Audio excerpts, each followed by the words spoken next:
নমস্কার বন্ধুরা, পিকুর রান্নাঘরে সবাইকে স্বাগত। আজকে আমি তৈরি করে দেখাবো জিভে জল আনা একটা রেসিপি। এই রেসিপিটার নাম হচ্ছে মটন কোরমা। এই রেসিপিটা দিয়ে গরম গরম ভাত, পোলাও, রুটি, লুচি, পরোটা সব কিছুই কিন্তু খেতে পারেন।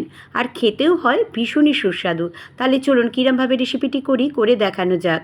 প্রথমে আমি কিছু মশলা শুকনো খোলায় গুঁড়ো করে নেব। তার জন্য এখানে নিয়ে নিলাম 8 চামচ সামরিচ। এবার নিয়ে নিলাম গোটা জিরে 1 চামচ।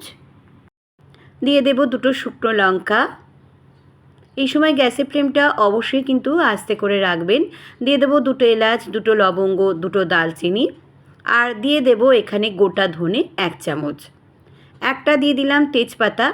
দিয়ে এবারে আমি শুকনো খোলায় একটু ভালো করে ভাজা ভাজা করে নিয়ে গুঁড়ো করে নেব।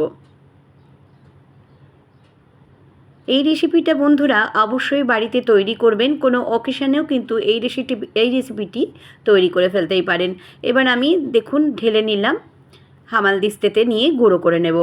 এবার এখানে আমি দিয়ে দিলাম, অবশ্যই কিন্তু এটা আমি সাদা তেলে রান্না করব। 3 টেবিল স্পুন দিয়ে দিলাম সাদা তেল। আর তার মধ্যে দিয়ে দিলাম আমন্ড, দিয়ে দিলাম এখানে 7 থেকে 8টা। আর দিয়ে দিলাম এখানে কাজু বাদাম। বেশ ভালো করে একটু যখন ভাজা হয়ে গেল তখন এগুলোকে আমি তুলে নিলাম। এবারে আমি এর মধ্যে দিয়ে দিলাম 1 চামচ ঘি। এখানে আপনারা যেরকম খুশি কিন্তু ঘি ব্যবহার করতে পারেন। এখানে আমি এই ঘিটা ব্যবহার করেছি সেটা দেখিয়ে দিলাম।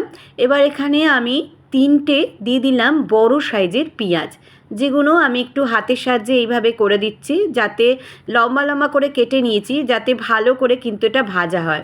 এই থেকে কিন্তু আমি কিছুটা তুলে রাখবো, রেখে বেরেস্তা করে নেব সেই জন্য। আর গ্যাসের ফ্লেমটা এই সময় লো টু মাঝারি করে রেখে দেবেন, নাহলে কিন্তু পেঁয়াজটা একটা পুড়ে যাওয়ার সম্ভাবনা থাকে।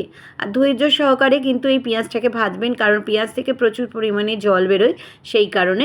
এই যে হয়ে গেছে লাল করে ভাজা আমার। বেশি ভাজলে এরপর পুড়ে যাবে আর তেতকুটে ভাব এসে যাবে, তাই জন্য আমি তুলে নিলাম মিক্সির মধ্যে। এই যে একবারে গ্রাইন্ড করব বলে একবারে গ্রাইন্ডারে তুলে নিলাম।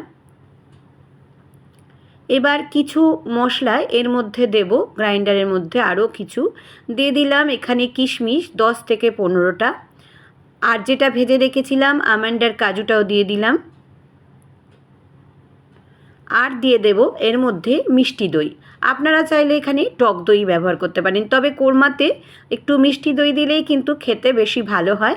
এখানে আমি 3 চামচের মতো মিষ্টি দই দিয়েছি। দিয়ে আমি ভালো করে ম্যাশ করে নেব। এবারে যে কড়ার মধ্যে পেঁয়াজটা রইল তার মধ্যে দিয়ে দিলাম 2 টেবিল স্পুন মতো আদা রসুনের পেস্ট। দিয়ে ভালো করে নাড়াচাড়া করে নেব যতক্ষণ না আদা রসুনের কাঁচা গন্ধটা চলে যায়। আমার মতো পারফেক্টভাবে করবেন, তাহলে কিন্তু মটন কোরমাটা খেতে কিন্তু সত্যিই রেস্টুরেন্ট স্টাইল বা বিয়েবাড়ির স্টাইলের মতোই তৈরি হবে। এবারে আমি দিয়ে দিলাম মটন। এখানে আমি মটন নিয়েছি বলতে বন্ধুরা ভুলে গেছি, 450 গ্রাম নিয়ে ভালো করে আমি গরম জলে কিন্তু ধুয়ে নিয়েছিলাম। এবারে আস্তে করে রেখে দিলাম। দিয়ে এবার এর মধ্যে দিয়ে দিলাম পরিমাণ মতো নুন। দিয়ে দেব 2 চামচ হলুদ গুঁড়ো, 1 চামচ দিয়ে দেব লঙ্কার গুঁড়ো, যেহেতু শুকনো লঙ্কা ওখানে দেব সেই জন্য। আর 8 চামচ দিয়ে দিলাম চিনি। চিনিটা আপনারা চাইলে দিতেও পারেন, না দিতেও পারেন, কিন্তু যেহেতু কোরমা সেই জন্য একটু মিষ্টি মিষ্টি হয় খেতে স্বাদটা, সেই জন্য একটু চিনি আপনারা দেবেন। যেহেতু এখানে কিশমিশও দিয়েছেন আর মিষ্টি দইও দিয়েছি, সেই কারণে আমি 8 চামচ দিলাম। এবার আমি যে মশলাটা বেটে রেখেছিলাম সেটাকেও দিয়ে দিলাম। এই সময় কিন্তু গ্যাসের ফ্লেমটা অবশ্যই লো টু মাঝারি করে রেখে দেবেন। আর আমি কড়াতেই কিন্তু এটাকে আমি সেদ্ধ করব, প্রেশার কুকারে দেবো না। আমার এটা তৈরি করতে সময় লেগেছে প্রায় 50 মিনিট। এবার আমি ভালো করে দেখুন মশলার থেকে বেশ তেল ছেড়ে এসেছে যখন, তখন যে মশলাটা আমি তৈরি করে রেখেছিলাম, হামালদিস্তাতে ছেঁচে নিয়েছিলাম যে মশলাটা, সেটা গুঁড়ো করা মশলাটাও দিয়ে দিলাম। দিয়ে ভালো করে দেখুন আবারও আমি নাড়াচাড়া করে নিচ্ছি। এই সময় গ্যাসের ফ্লেমটা কিন্তু একদম আস্তে করে রেখে দেবেন, নাহলে কিন্তু ধরে যাওয়ার একটা সম্ভাবনা থাকে। এবার আমি অবশ্যই এখানে দিয়ে দেব গরম জল। গরম জল ছাড়া কিন্তু এখানে ঠান্ডা জল দেবেন না, ঠান্ডা জল দিলে কিন্তু সিঁটে মেরে যাবে, সেই কারণে। দিয়ে ভালো করে আমি একটু ফুটিয়ে নেব। নিয়ে এবারে আমি চাপা দিয়ে রেখে দেব প্রায় 45 থেকে 50 মিনিট। যদি রেসিপিটা আপনাদের কাছে ভালো লেগে থাকে তাহলে সাবস্ক্রাইব, লাইক, শেয়ার করবেন। নিচে থাকা বেল বাটনটা প্রেস করে দেবেন যাতে নতুন নতুন রেসিপি আপনাদের সামনে খুব সহজেই পৌঁছে যায়।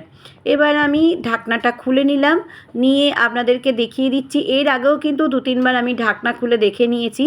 দেখুন কত তেল ছেড়েছে মটনটা দিয়ে, আর দেখুন পুরো কিন্তু সেদ্ধ হয়ে গেছে, সেটা আপনাদের দেখিয়ে দিলাম ভালো করে। আর কিছুই নেই। আর এর মধ্যে একদমই প্রায় শেষের পর্যায়ে, বন্ধুরা পুরোটা কিন্তু দেখবেন, নাহলে কিন্তু পারফেক্টভাবে আপনারা করতে পারবেন না। এইভাবে করার পর আবারও আমি 1 চামচ এর মধ্যে দিয়ে দেবো ভালো ঘি। সম্পূর্ণ রেসিপিটা কিন্তু একটু ঘি দিয়ে করলেই ভালো হয়, কিন্তু আমাদের স্বাস্থ্যের কারণে তাই জন্য আমাদের একটু সাদা তেল এখানে ব্যবহার করা হয়। এবার এখানে দিয়ে দিলাম কয়েকটা কাঁচা লঙ্কা, বেশ ভাতের সঙ্গে খেতে ভালো লাগবে। আমি এখানে পোলাও দিয়ে সার্ভ করে দেখিয়েছি প্রথমের দিকে। আপনারা ভাত, রুটি, পরোটা সবার সঙ্গে কিন্তু খেতে পারেন।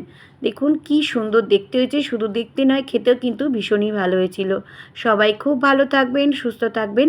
আবারও আমি আসবো নতুন কোনো রেসিপির সঙ্গে। এতক্ষণ আমার সঙ্গে থাকার জন্য ধন্যবাদ। আমার ফেসবুক আর ইনস্টাগ্রামে পিকুর রান্নাঘর আছে, চাইলে সেখানেও সদস্য হয়ে যেতে পারেন।